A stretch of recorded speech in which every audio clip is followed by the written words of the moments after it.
In this session, I want to talk about efficiency and effectiveness. Now, we've all got the same 24 hours and it's our most precious commodity. So in many cases, we've got to make the most of the time that we have. And many people just fritter away their time.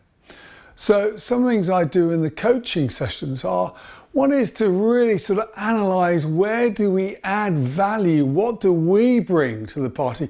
What should we be spending our time doing versus where we don't really add much value, you know?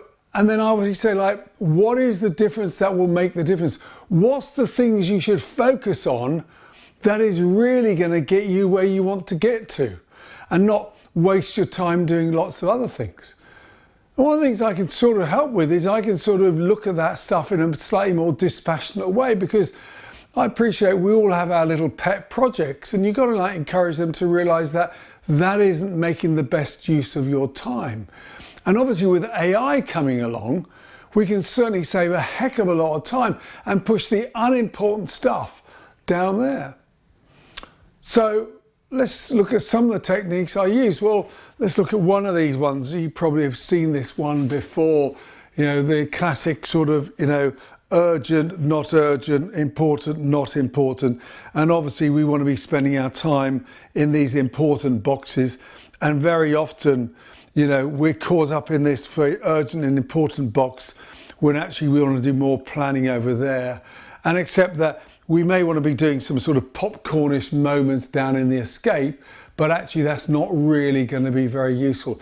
And we've got to limit our stuff there.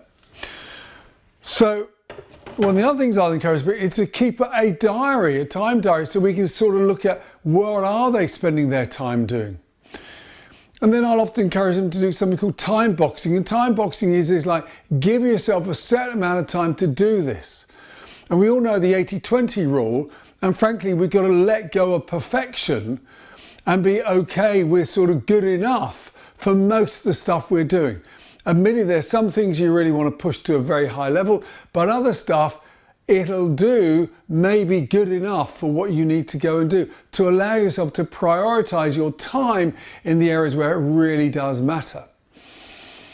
And then I talk about, you know, famous Harvard Business Review article that don't take the monkey. Don't take on other people's responsibilities. You know, make sure they own that stuff, and, you know, encourage them about how are they going to resolve it. And the other very famous one is about eat the frog first. There's something you've got to do in the day. Frankly, you're better to get it done first thing, get it out of the way, than constantly procrastinating and put it off till the end of the day. So we've got to make the most of the time that we have.